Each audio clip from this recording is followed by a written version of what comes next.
కులగణన సర్వేపై విపక్షాలు ఏ ఆధారంతో విమర్శలు ఆరోపణలు చేస్తున్నాయో చెప్పాలన్నారు కాంగ్రెస్ నేతలు.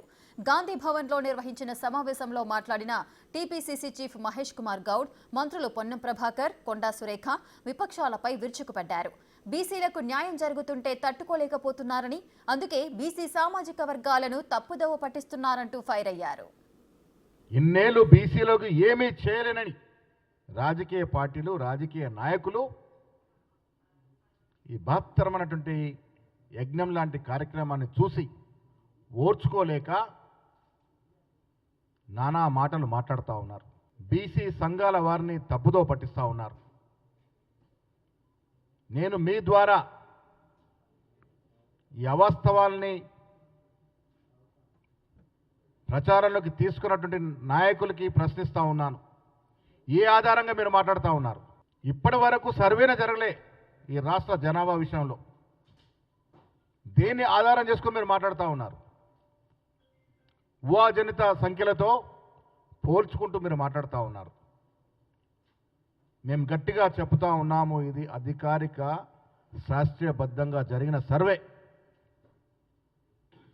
నేను ఈ రాష్ట్రంలో ఉన్న బీసీ సంఘాలకి, బీసీ నాయకులకు చెప్తా ఉన్నాను, రాజకీయ నాయకులు ఉచ్చులో పడొద్దు మీరు.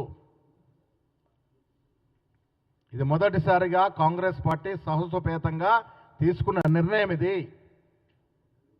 మన జనాభా శాతం అధికారికంగా వ్యక్తపరిచినట్టు సందర్భం ఇది. ఇవాళ నేను బీసీ సంఘాల నాయకులను, మేధావులందరినీ అడుగుతా ఉన్నా, దయచేసి ఏం పొరపాటు జరిగింది ఇందులో? ఎవడో లెక్కలు, కాకి లెక్కలు, అధికారికంగా లేని లెక్కలు ఇచ్చి దానికి దీనికి తక్కువైందంటే మాట్లాడతారు. రండి, అదే అధికారులను ప్రభుత్వం తరఫున మిమ్మల్ని ఆహ్వానిస్తూ ఉన్నాం. ప్రజెంటేషన్ ఇప్పిస్తాం, జరిగిన ప్రక్రియ మొత్తం వివరిస్తాం. మీరు ప్రత్యక్ష సాక్షులు. అనేక సందర్భాల్లో మేము కూడా మా సమావేశాలు హాజరై జనగణన జరగాల్సిందే అని చెప్పిన వాళ్ళం. ఇప్పుడు జనగణన జరిగి సమాచారం వచ్చినాక ఎందుకు డీవియేట్ అవుతున్నారని అడుగుతా ఉన్నాం. దయచేసి మిమ్మల్ని మళ్ళీ ఒకసారి కోరుతా ఉన్నా, దయచేసి అంశాన్ని రాజకీయం చేసి బలహీన వర్గాల నాయకులుగా, బలహీన వర్గాల మేధావులుగా ఈ అంశానికి అన్యాయం చేసే ప్రయత్నం చేయకండి.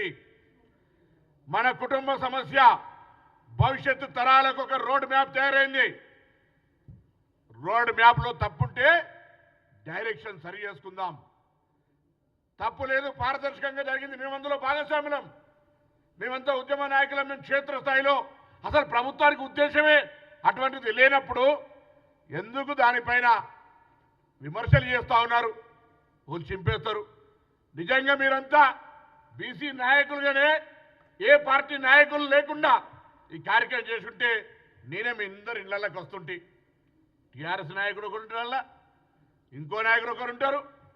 వాళ్ళు వచ్చి మీ దగ్గరికి ఇన్నటి వరకు మీరు అధికారంలో 10 ఏళ్ళుంటే ఏ బీసీ సంఘాలకు న్యాయం చేసినారు? ఏ బీసీ సంఘాలకు నిధులు ఇచ్చిండ్రు? అసెంబ్లీ వేదికనా, లేదా చార్మినార్ దగ్గరనా, లేకపోతే బల్కంపేట ఎల్లమ్మ దగ్గరికి వస్తారా? చర్చకు సిద్ధం. కానీ ఏం లేకుండానే వట్టిగానే మసిగూసి మారేడుకాయ చేసి మనం ఒకసారి అడుగుతున్నా, స్వాతంత్రం వచ్చిన నుంచి ఇప్పటి వరకు బీసీల కులగణనకు సంబంధించిన సర్వే జరగలే. ఇప్పుడు జరిగినటువంటి అంటే మనం ఒక రోడ్ మ్యాప్, ఒక ఫార్మేషన్ చేసుకున్నాం. రోడ్ ఫార్మేషన్ తర్వాత ఇఫ్ రిక్వైర్డ్, దాన్ని డబల్ లైన్ చేసుకుంటాం, 4 లైన్ చేసుకుంటాం, 8 లైన్ చేసుకుంటాం, నేషనల్ హైవేలకి వేస్తాం. ఇవాళ ఈ యొక్క ఫార్మేషన్ దేశానికి మార్గదర్శకత్వం కాబోతుంటే కొంత కుట్రపూరితమైనటువంటి అంశాలు కలిగిన రాజకీయ పార్టీలు మిమ్మల్ని వాడుకోవాలని చూస్తుంటే ఇది బలహీన వర్గాలకు దెబ్బ తాకుతుందనేటువంటి విచక్షణ కోల్పోయి మీరు ఈ కాయిదాలు చెప్పేస్తూనే రిపోర్ట్ రూపంలో అసెంబ్లీలో పెట్టి, మరి స్టేట్మెంట్ రూపంలో దాన్ని వాళ్లకు డిస్కషన్కు పెడితే, డిస్కషన్ కూడా స్టేట్మెంట్ అంటే వినాలి, అయినా కూడా డిస్కషన్కు కూడా పెట్టాం. డిస్కషన్కు పెట్టినప్పుడు వాళ్ళు ఏమైనా తప్పులుంటే చెప్పాలి, సలహాలుంటే ఇవ్వాలి, ఏమైనా సూచనలుంటే చెయ్యాలి. అంతేగాని పూర్తిగా ఏమీ మాట్లాడకుండా ఇది ఒక పనికిరాని కాగితం, ఇది అసలు దీని సరి అయిన పద్ధతిలో జరగనే లేదు, ఈ కులగణన మొత్తానికి కూడా తప్పు, దీన్ని అసలు మేము ఎక్కడా కూడా ఆమోదించము అని చెప్పి వాళ్ళు బాయ్కాట్ చేసి పోవడం ఏదైతే ఉందో, బీసీల మీద వాళ్లకు ఎటువంటి ప్రేమ ఉందో అర్థమవుతా ఉంది. ఈరోజు మేము చేసినటువంటి ఈ సర్వేను అమలు చేస్తే మేమిస్తే చచ్చుకుంటా వాళ్ళు కూడా అంత పర్సంటేజు బీసీలకు ఇవ్వాల్సి వస్తుందనేటువంటి ఒక భయంతో దీన్ని పక్కకు పెట్టి మేము బాయ్కాట్ చేస్తూ ఉన్నాము. మా సమగ్ర కుటుంబ సర్వే కరెక్ట్ ఉంది, ఇది తప్పు ఉంది అని చెప్పి మాట్లాడుతూ ఉన్నారు. ఇప్పుడే ప్రభాకర్ అన్నట్టు మేము ఈరోజు రిపోర్ట్ వెంటనే బయట పెట్టాము, మేము చేసిన రిపోర్టు స్టేట్మెంట్ ద్వారా. మరి మీరెందుకు ఆ రోజు సమగ్ర కుటుంబ సర్వే జరిగినప్పుడు మీరు బయట ఎందుకు పెట్టి దాన్ని అసెంబ్లీలో పెట్టి దాన్ని డిస్కషన్ పెట్టి దాన్ని పబ్లిక్ డొమైన్లో పెట్టి దాన్ని ఎందుకు అనుసరించలేదు? మీరు స్కూళ్ళు ఎడ్యుకేషన్ అడ్మిషన్స్ ఇచ్చారా, ఉద్యోగ అవకాశాలు ఇచ్చారా, లేకపోతే వాళ్ళకు లోన్స్ ఇచ్చారా? మరి ఈ విధంగా బీసీలకు రావాల్సిన హక్కులేమన్నా మీరు సమగ్ర కుటుంబ సర్వే జరిపించి ఇచ్చిన సందర్భం ఏమైనా ఉందా అని చెప్పి ఈ సందర్భంగా నేను అడుగుతా ఉన్నాను. రాష్ట్రంలో అనేక మంది ఇది జరగకూడదని కొద్దిమంది కుట్రదారులుగా ఉన్నటువంటి వాళ్ళు అనేక రకాల ప్రయత్నాలు చేసి వీటిపైన తప్పుడు ప్రచారం చేసి ప్రజల్ని పాల్గొనొద్దని పిలిపిస్తే కూడా